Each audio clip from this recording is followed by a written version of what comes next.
Aike aboluganda mukama waffe yeebazibwe. Praise God, brethren. Olunaku olwaleero Today tugenda kusomesa omulokole engeri gy'ayinza okwetwala. we are going to teach how a born again should behave. Omulokola atambula atya mu nsi eno? How does a born again believer move in this world? Oba omulokole y'ani? Or who is a born again believer? Nga bwe Bayibuli etugamba. As the Bible tells us, Tugenda basabira oluvannyuma lw'ebyo. we are going to pray for you after all that. Era tugenda kuba nga tubasabira nti buli kizibu kyonna kijja kuvaawo. And we are going to pray for you to see that all problems go away from you. Njagala tusooke tusome And we want to first read. engeri gye tuyinza okweyisa. Then we shall first study how we should behave as born again Tusobole believers, okufuna kye twetaaga. so that we should get what we need. Kubanga singa Because if tetuyize we don't learn first ne tumanya kiki kye tuli, and we know what we are or who we are, omulokole kiki kyali, what a born again is, nkulayira I swear, oyinza okuba nga otambulira mu kizikiza nga tonaba kwezuula. probably you may be moving in darkness before leaving yourself. Era nsaba ogoberere And I want you to follow up owulirize bulungi. and you follow keenly. Amen. Amen. Bw'onaawuliriza bulungi If you listen attentively, please, n'ogoberera bulungi, and you follow as well, tujja kuba nga tujjayo amakulu g'ekigambo n'okusumululwa. we shall be getting the incense of the word and deliverance. Hallelujah. Amen. Omulokole, A born again believer, omuntu akkiriza Yesu a person that believes Christ, ng'omununuzi we, as believing Christ as his redeemer, oyo abeera amaze okukyusibwa mu linnya. it means that he has been transformed, he has been changed in the name. Aba amaze okukyusibwa mu linnya. That person has been changed in the name. Katusome mu Yokaana Let us read in the book of John, essula esooka, chapter 1. tutandike ku nnyiri lw'okumi We are going to read in John chapter 1 from verse 10 era ne 14 up to the 14th verse. tusome mu linnya lya It Yesu. says in Luganda, yali mu nsi, ensi yakolebwa ku bubwe, era ensi teyamutegeera. Yajja mu matwale ge, naye abali mu matwale ge tebaamusembeza. Naye bonna abaamusembeza yabawa obuyinza okufuuka abaana ba Katonda. Lekeraawo. Bayibuli tulaga nti abaasembeza Yesu The Bible shows us that those ones who believe Christ bamukiriza, and they believed him, yabawa obuyinza they were given the authority okuyitibwa to be called abaana ba Katonda. the children of God. Kitegeeza It means oba ofuuse muganda wa you've Yesu already become a brother or a sister of Christ. n'olw'okukkiriza awo, And because of the faith, oba osobola okufuna kiri kye weetaaga. you can easily get what you need. Naye abalokole But somebody against, ebiseera ebisinga twenyooma some of us, we despise ourselves. ne tutandika okugamba And we start speaking ati no, that no, sina amaanyi, probably I'm powerless. kanoonye abannabbi, Let me look for the prophets. kanoonye abantu bansabira, Let me look for some people to pray for me. kanoonye abasamize, Let me look for the wizards. abapasita bibalemye. Pastors have failed. N'otambula Then you move. lumu n'okoowa Sometimes you get up hard ng'owulira tokyayagala and you feel you no n'otambula. longer want to move anymore. Naye singa osooka n'omanya But if you first understand kiki ky'oli, what you are, oli muganda wa you're a Yesu, brother or a sister of Christ. gwe wasembeza Yesu You believed Christ n'akufuula muganda we, and he made you his brother. era n'akwambaza amaanyi And he empowered you. agafuuka mwana wa Katonda, He gave you the authority or the power to become a child of God. nga si musaayi, Not because of the blood, nga si kuzaalibwa ng'ovudde mu lubuto, not because of the biological birth, wabula nga wazaalibwa but because you are born okuyita mu kukkiriza through faith no mu mazima. and through the truth. Amiina. Amen. Era oyo omusajja Yesu And Jesus Christ, singa oba omwaniriza once you welcome him in your life n'omanya amazima, and you get to know the truth, yakuwa eddembe. he gives you the freedom. Haleluya. Amen. Katusome tukirire wansi. We've read John chapter 1 from verse 10 and we are dealing now with verse 11. Yesu yajja mu matwale ge, naye abaali mu matwale ge tebaamusembeza. Naye bonna abaamusembeza abawa obuyinza okufuuka abaana ba Katonda, Yego. be bakkiriza erinnya lye. Verse 13. Abataazaalibwa musaayi, Abataazaalibwa musaayi newankubadde okwagala kw'omubiri, newankubadde okwagala kw'omubiri, newankubadde okwagala kw'omuntu, newankubadde okwagala kw'omuntu, naye abaazaalibwa Katonda. naye abaazaalibwa Katonda, Kigambo n'afuuka omubiri, kigambo n'afuuka omubiri n'abeerako gye tuli. n'abeerako gye tuli. ne tulaba ekitiibwa kye ekitiibwa ng'ekyo ye yazaalibwa omu yekka kitaffe ng'ajjudde ekisa n'amazima. Christ was full of truth and mercy. Behold how he was full of grace and he made us the children of God.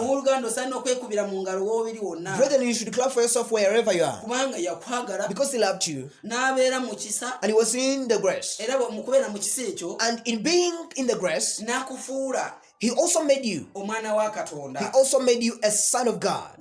Say amen. Say amen. Because as you're still in the flesh, you were thinking in a mortal way. But having got out of the flesh and you became a child of God, you ought to think as a child of God. Hallelujah. Amen. You ought to think as a child of God. Galatians chapter 5. Hallelujah. Amen. Galatians chapter 5 verse 19. A person who has been changed and transformed by Christ ought tend to think like the mortal people. Ought tend to do the unworthy things. He ought to stand still and believes. Hallelujah. Amen. And he does not sin against God. We are dealing in Galatians chapter 5 from verse 19 and says in Luganda. Naye ebikolwa by'omubiri bya lwatu bye bino obwenzi empitambi. That's why Jesus Christ came to take us from the acts of the flesh. Naye ebikolwa by'omubiri bya lwatu bye bino obwenzi empitambi obukaba okusinza ebifaananyi okuloga obulabe okuyomba obujja obusungu empitambi okweyawula okwesalamu ettima obutamiivu ebinyumu n'ebiyinga ebyo. Have you heard, my dear? Have you heard that? That the reason why Christ came to us to take us from the flesh and we be in the spirit, to take away all the sins.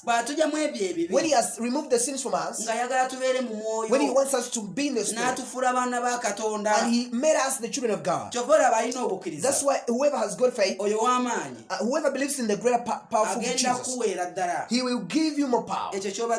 Whatever you needed, despite the fact that you're in a nasty situation, or because of the situation of corona, or maybe you are in a sickness. As we all of us know, that many people are hating this year, but there is a reason. You are still alive.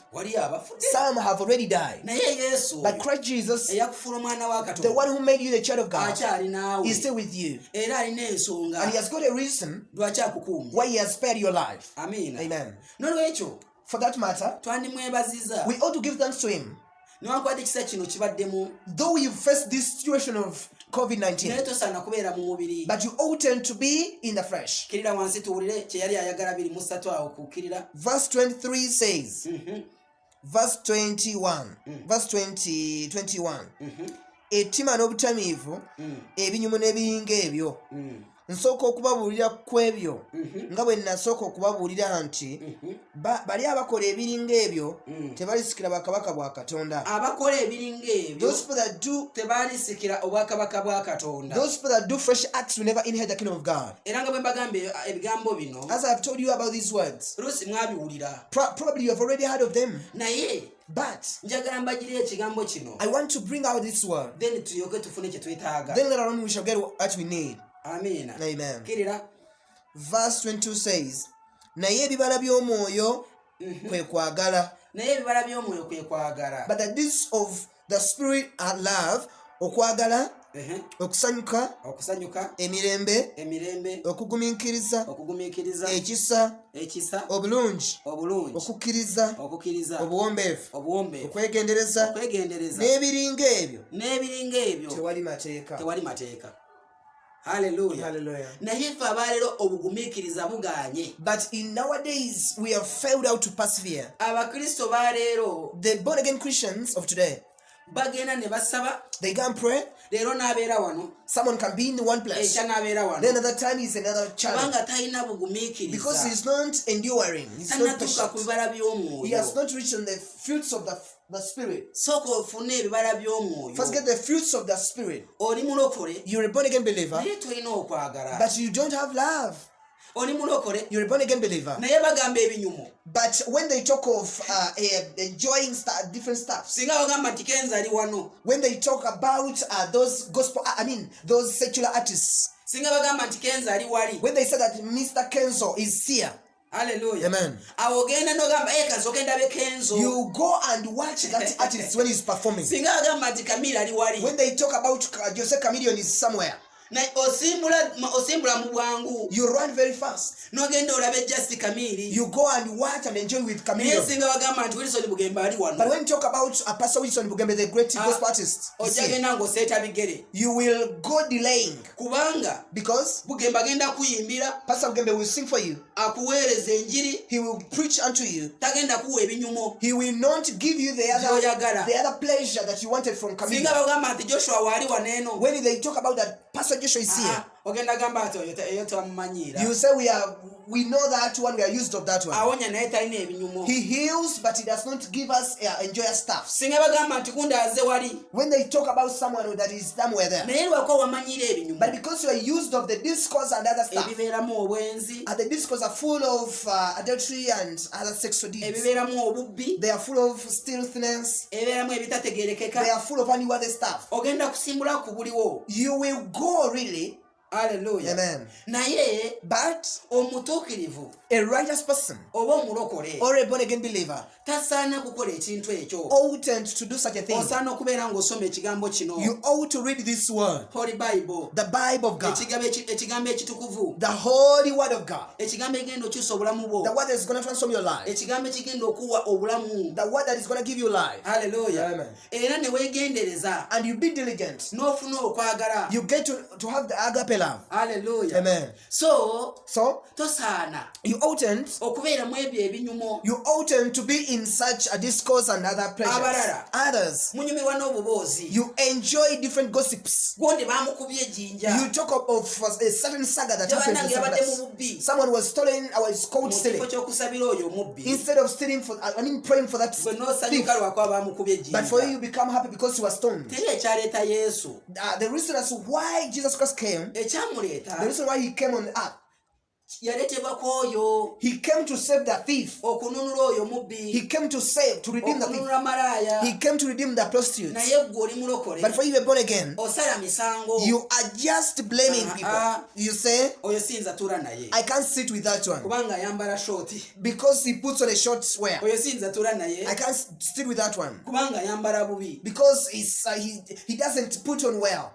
aleluya Amen. musemberere Go near that person. omulaga okwagala Show him some love, okw'omulokole the agape love. aleluya Amen. bw'onaamulaga okwagala When you show him the Christ's love, n'omuyigiriza nti yambala bwenti you teach that person that please put on decently like kubanga bino this binsuula because these things alarm me. agenda kuba awulira He will listen ate ng'awulidde bulungi and he will feel well. sigambye nti mini abambala shoti abambala mini nti bibi I'm not blaming those people that are putting on wabula indecently. mbasomesa But I'm teaching you nti ekisuula omwana omuto that what makes a young person to backslide, n'alowooza ebingi gy'oli and he thinks a lot of different things about oledde you, oba omusudde mu kibi it means you've tempted the person to do sin. kyova la bayibuli etugamba That's why the Bible tells us, twambale ebisaanidde let us dress decently. era omulokole asaana kwambala ebimusaana And a born again believer must put on decently. aleluya Amen. kimanyi bye temubyagala obiwulira I know perhaps you hate to hear that, naye leero omusaana obiwulira but perhaps you have to listen to that. amazima gabaluma The truth is so stinging. amazima gabaluma The truth is so stinging. naye leero njagala omanye amazima But I want you to know the truth, kubanga amazima gali tufuula beddembe because the truth will set us free. Amina. Amen. Amazima gali kufuula ow'eddembe. The truth will set you free. Amazima gajja kuwa kiri ky'onoonyeza The ebbanga truth ddene. will give you what you have sought for a long time. Abangi tutambula Many of us will move, naye nga twagala kulaga abantu b'emikwano be tubeera nabo nti tubaagala. but when we just want to pretend that we love those people. Hallelujah. Amen. Naye nga laavu teri. But when there is not the genuine love of God, Hallelujah. Amen. Okwagala nga tekuli. when there is not a genuine love, Amina. Amen. Naye olwaleero but tonight, zuula amazima. please get to know the truth. Tugenda kusabira. We are going to pray for you. Era bw'onaazuula amazima And gano once you find out the truth, togenda sigala nga you won't bw'obadde. remain the same way you were. Hallelujah. Amen. Hallelujah. Amen. Abantu mwenna All of you there, njagala mumanye amazima. I want you to know the truth. Era singa And if at all, osanyuka nga waliyo omubuulizi w'enjira az'okubuulira. you should always be happy when there is a gospel preacher coming to preach to you. Okusinga okusanyuka ng'owulidde kamiri nti wuwe ayiseewo. Instead of becoming happy for a certain artist that has come. Ne bannange mbadde mulaba ku TV. Oh, I've been watching that person over the Ne TV bannange screen. mbadde muwulira. I've been listening to that Naye person. mpulira mwegomba. But I'm coveting that person. Bwe weegomba omuyimbi. You are desiring to be that Nawe artist, teweegomba okubeera nga Yesu. but you are not desiring to be like Christ. Naye ekigambo kyatugambye bwe kiti. But the word told us like this. Abasembeza Those Yesu people that embraced Christ, yabawa they were obuyinza given the authority okuyitibwa baana ba to be called Katonda. the children of the mighty God. Abamusembeza Those ones who embraced him. so si bali abamuwuliza ne bagamba nedda nyo simwagala. Not to those people that hate Christ. Hallelujah. Amen.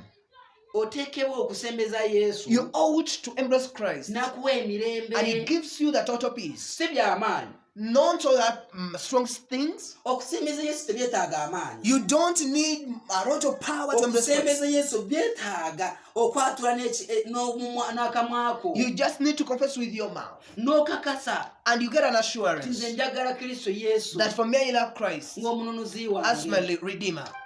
Hallelujah. Amen. Kubanga Because Kristo Yesu Christ Jesus ge mazima is the truth. era ye mazima go. And is your truth. Agenda kununula. He's going to redeem you. Agenda kuwonya. He's going to save you. Agenda kuwa buli kimu kye He's weetaaga. going to give you all that you Kubanga need. ye Katonda wo. Because he's your own God. Ye mununuzi wo. He's your own Redeemer. Tuyingira mu kiseera ekibi. We're entering in a very tough situation. Abantu abataasembezanga Yesu. Those people that have never believed Christ, Abantu abataasembeza those Yesu. people that did believe Christ, Nga kikyasoboka. when it is still possible, Nga kikyasoboka. when it is still possible, Hallelujah. amen. Mbabuulire. Let me tell you, Tuyingira mu kiseera ekibi. we are entering in a very tough situation. Tuyingira mu kiseera ky'okunyigirizibwa. We are entering in a tough situation of affliction. Mbalagula olwaleero I prophesy unto you nti ekiseera kye that tuyingiramu the season we are entering in, singa tetusemberedde Yesu if we don't draw near to Christ ne tumusembera byaddala and we draw near to Him seriously, tuyingira mu kiseera afe abalokole eky'okunyigirizibwa we are entering in a situation, in the season of affliction. kubanga eno season gye tugendamu Because the season we are entering in season embi is a season that is so tough. haleluya Amen. era kyova olambagamba And that's why I'm telling you today. wamu n'okusaba kuno And through this prayer, n'okusoma ekigambo and through kino studying the word, kristo yesu Christ Jesus agenda tuyisa mu ebyo is going to make us go through that and overcome. awo oligamba yesu agenda kumpisa mu Wherever you ebyo are, say, God is going to make me go through all that. katusome yokaana okubikulwa kwa yokaana Let us read in the book of Revelation. essula 13 Revelation chapter 13. mbabuulira ekiseera kyaliwo kye And I tuyingiramu tell you the season that we are going to enter in. ekiseera kino This season we are going to enter in. tuyingira mu kiseera ekikambwe We are entering in a very tough situation. ekiseera The ky'okwekuuma season of being so ekiseera serious. ky'akabonero k'ensolo The season of the sign of the beasts. haleluya Hallelujah. era bw'oba nga tolina yesu oyo And if you do not have Christ, mazima ddala truly, okwekuuma and to keep yourself tekigenda okulabika isn't going to be seen. tebigenda okusoboka It won't be possible. kubanga ojjakiriza okuyingira mwako akabonero Because you allow to enter in that sign. haleluya Amen. naye yesu oyo But Christ Jesus, singa n'abeera naawe if He's with you, agenda kukyusa He's going to transform era you. ogenda biyitamu And you're going to go through all oyise that. mu buwanguzi bwereere You will be a victorious one through atusome that. 18 We are reading in Revelation chapter 13 from verse 18. amiina It says, kubikulirwa 13 n'onywa 18. yes Awe wali amagezi, awo we wali amagezi alina okutegeera alina okutegeera abalirira omuwendo gw'ensolo, abalina omuwendo gw'ensolo kubanga gwe muwendo gw'omuntu, kubanga gwe muwendo gw'omuntu n'omuwendo gwayo n'omuwendo gwayo 666 mu mukaaga kwegamba omuwendo gw'abantu The number of people tulina okwambala ako kabonero those people will be putting on that sign. balina otusaamu eyo chip Those people, some people will get that chip. lukaaga The chip will contain that number 666. lukaaga nkaaga mu mukaaga. The 666. Hallelujah. Amen. kwegamba buli muntu yenna Everyone, ng'omuwendo gw'omuntu according to the number of a person, tuteekebwa those people will be, okuyingira mu akakabonero. some people will be in position to enter in that bw'atalina sign. yesu olagawa. If you don't have Christ right now, where are you going? omulembe gwe tuyingiramu That generation, all the season that we enter again, okuyingira mu iyo sisitimu, to enter in that system of 2.6, buli kintu kyonna kibeere nga kikolebwa gy'oli oba ebiyikumu oba buli kimu everything will be systematic according to that microchip. nga access eri munda mu ggwe. The access will be in your body. Bannaaye, My brethrens, bannange, my brethrens, oliwa where are you? watanakkiriza yesu bya mazima oliwa. The non-believer, please, where are you? watanakkiriza yesu mazima oliwa. The non-believer, please, where are you? yesu akonyemu ebyo. Jesus should save you from all that. yesu akuwa ebisukulumu. Jesus will give you great things. akuwa eby'amaanyi. Jesus will give you mighty things, oleme okuyingira muko so okubonaabona. that you don't enter in that tribulation. akwambaza amaanyi. To empower you, akakuyisa mu mulembe guno. to make you overcome this situation, akwambaza amaanyi. to empower you, akagenda okuyisa mu lutalo luno. that will enable you overcome this olutalo war, lwa sayansi. the war of science, Hallelujah. Amen. olutalo lwa sayansi. the war of the science, olutalo lw'amagezi g'abantu. the war of the mortal wisdom. Hallelujah. Amen. oliwa. Where are you? oliwa. Please, where are you? yesu abuuza oliwa. Jesus Christ is asking, where are you? okyali mu byegundi mu byessanyu. You are still in your fleshy pleasures. okyali mu byessanyu. You are still in your own pleasures. okyali mu by'okunyumirwa. You are just in your own naye tuli pleasures. mu kiseera ekisembayo. But we are in the latter days. tuli ku mulembe We are ogusembayo. in the last generation. omulembe gusaana okkiriza The yesu. generation that needs to believe Christ. naye But mwagala abagamba nti kiikyo kitwale. you want only people that prophesy good things only unto mwagala you. abagamba nti kiikyo. You want people who say that there it is, get it. Hallelujah. Amen. naye temwagala abagamba nti tuli mu kiseera ekisembayo. But you don't want those people that speak the truth that we are in the latter kristo days. yesu anaatera okujja. Christ Jesus is about to come. kristo yesu ali mu kkubo. Jesus Christ is on the way. era kubuuza nti oliwa. And he's asking you, where are you? era kubuuza nti otuuseewa. And he's asking you that where have you akusaba reached? kitono ddala. Because you pray just a little while. akusaba ekintu kitono. Oh, he's asking for just a small thing from you. okumukkiriza kyokka. Just to believe him ng'oyise mu bigambo bino. through these words. nti ayi yesu. That, oh Jesus, olwaleero. tonight, ntaasa. please save me. nzija mu kitabo ky'okufa. Remove my name from the book of death nteeka mu kitabo ky'obulamu. and write my name in the book of life. nsangulako ebibi byange. Please erase my sins. nsangulako ebibi byange. Erase my sins ompa obulamu and you obutagwawo. give me eternal life. era onyambaza amaanyi. And empower me, O Lord. oledi omaze okwambala amaanyi ga yesu kristo. Already you have been empowered by the power of the Christ Jesus. Hallelujah. Amen. nolwekyo For that matter, nsaba okkirize nti omaze okwambala amaanyi. I want to ask you and to believe that you've already got the power. bw'omala okukkiriza nti omaze okwambala amaanyi. Having believed that power, tugenda kusabira. we are going to pray for you. kiri ekibadde mu bulamu bwo. What was in your life, ekibadde nga kyagaana. what was very hard at you, katonda agenda kuyisaawo. Christ is going to make you naye surpass. ng'otegedde amazima. But having got to know that truth, Hallelujah. Hallelujah. abangi mukooye. many of you have got tired ne mugamba abalokole bantama. and you say, really, I'm tired of the born again kubanga because they bambuuliridde. have already talked about ngenda me, kwaniriza ekyamagero. because I'm going to welcome the naye miracle. ekyamagero kyagaana. But you failed to get a miracle. Hallelujah. Amen. naye ekyamagero kyagaana. But you failed to get that miracle. mukama mulungi. The Lord is good. naye njagala nkubuulire leero. But I want to inform you tonight, waliyo katonda. there is God, oyo gw'okkiriza. there is God that you believe, agenda kola ebyewunyo who is mu going bulamu to bwo. do miracles in your life. mu linnya lya yesu In the Kristo name of Nazareti. Jesus Christ. Hallelujah. Hallelujah. beera mwetegefu. Just get ready oyanirize yesu mu mazima. and welcome Christ in a truthful way. era olindire n'ekiseera kino kye tuyingiramu And ekigambo. wait vehemently in the season we are going to enter in. kubanga gye bujja. Because as it comes, waliyo endwadde esukulumyeko. there is another tougher disease that is going to come. Hallelujah. Amen. ezo endwadde ezisukulumye. Those are tougher diseases. era bayibuli bwetugamba nti. That's why the Bible tells mu us biseera ebijja. that in the coming days, walibaawo endwadde ez'enjawulo. there will be various diseases. walibaawo endwadde ez'enjawulo. There will be various diseases. Hallelujah. Amen. era walibaawo entalo. And there will be rumors of wars mu nsi z'enjawulo. in different countries. Hallelujah. Amen. Hallelujah. Era bino And these words, ke kabonero akatulaga nti and these are the signs that Kristo shows Yesu us anaatera okujja. that Christ is coming back is nigh. Amina. Amen. Amen. Amen. Nolwekyo For that matter, wamaze okukkiriza that one that has believed, waliyo ekibadde kikuluma, there is something that has been waliyo touching embeera you. gy'obadde oyitamu. There is a situation that you've been going through. Mako Mark 16 Mark chapter 16, 17 Mark chapter 16 verse 17. tusome mu linnya lya It Yesu. says like this in Luganda. Wamaze okukkiriza That one that has believed. kirira. Marko 16 noni wa 17.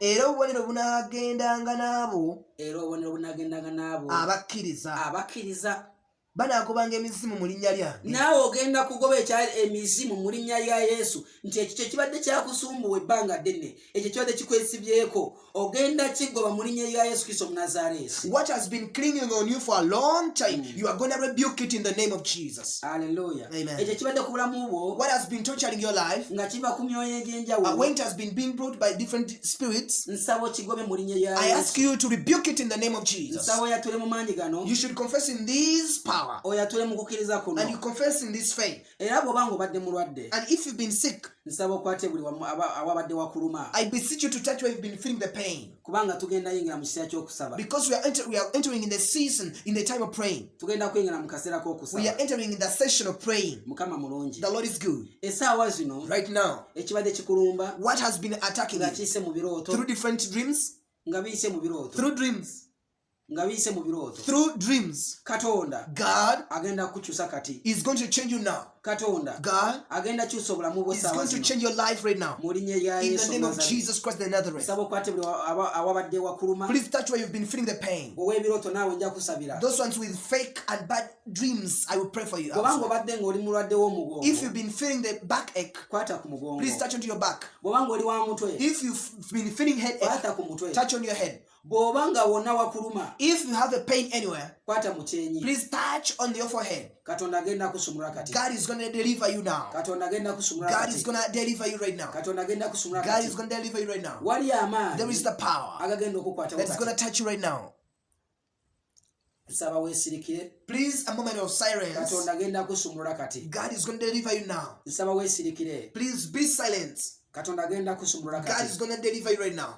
Gamba ayi Mukama, Say, oh my God, nsumulula kaakano. deliver me, oh Lord. Nzikiriza erinnya lyo I believe in your name, nti erinnya lya that amaanyi. your name is so powerful. Nzikiriza omukono gwo, I believe your hand. omukono gwo gwa amaanyi. Your hand is so powerful. Era Mukama, And my God, nkulinze I'm waiting for you okusumula obulamu bwange. to deliver my life. Mponya, Please heal me. mponya, Please heal me. mponya, Please heal me. mponya, Please heal me. mponya, Please heal me. okuyita mu linnya lya Yesu. Through the name of Jesus. Mponya, Please heal me. mponya. Heal me, please. Ebizibu bye ndimu, The problems that I'm facing, Mukama bimpiseemu. please let me overcome them. Ebizibu bye ndimu, The problems that Mukama I'm going through, bimpiseemu. please let me overcome them. Okuyita mu linnya lya Yesu Through the name of Omunnazaaleesi. Jesus Christ the Nazareth. Be healed Wonyezebwa. in the mighty name of Jesus Christ. Mu linnya lya Yesu Kristo ery'amaanyi. Be healed Wonyezebwa. in the mighty name of Jesus Mu linnya Christ. lya Yesu Kristo ery'amaanyi. Be healed. Wonyezebwa. Be healed. Wonyezebwa. Ow'ebirooto owonyezebwa. Those ones with bad dreams, Ow'ebirooto you're getting owonyezebwa. healed. Those ones with bad dreams, you're Okuyita mu getting linnya healed. lya Yesu Through the Omunnazaaleesi. name of Jesus Christ. Nsabira buli ndwadde I yonna. pray for every kind of Nsabira buli illness. kizibu I kyonna. pray for every problem. Okuyita mu linnya lya Yesu Through the name of Jesus Omunnazaaleesi. Christ of Nazareth. Mbasabira I pray for all of you. buli muntu yenna. Everyone there. Nsaba okwate buli omu awakuluma. Touch where you feel the pain right now. Era nga And nkusabira as I pray for you, mu linnya lya Yesu in the name of Omunnazaaleesi. Jesus Christ, Be healed. Wonyezebwa. Be healed. Wonyezebwa. Be healed Wonyezebwa. in the mighty name of Jesus Mu linnya lya Yesu Christ. Kristo ery'amaanyi. Okuva n'essaawa kakati From right now, tandika okwekebera. start checking where you've been Tandika feeling the pain. okwekebera. Check yourself. Okuyita mu linnya lya Yesu Through the name of Omunnazaaleesi. Jesus Christ, you're healed. Tubaagala nnyo. We love you so much. Tubaagala nnyo. We love you indeed. Era tugenda kuba nga tubasomesa And we shall continue teaching you engeri gye tuyinza okweyisa. how to behave and how to overcome. Gw'amaze okusumululwa, The one who has got the deliverance right now, gw'amaze okufuna amaanyi gano, if you have already got this power, ng'owulidde enkyukakyuka mu bulamu bwo, having got a change in your life, kola akavidiyo. make a simple video clip. Kola akavidiyo. Make a video clip Osindike ku namba ya WhatsApp and you send that video on the WhatsApp number plus plus 256 256 788 788 32 asatu mu bbiri 53 ataano mu ssatu 44.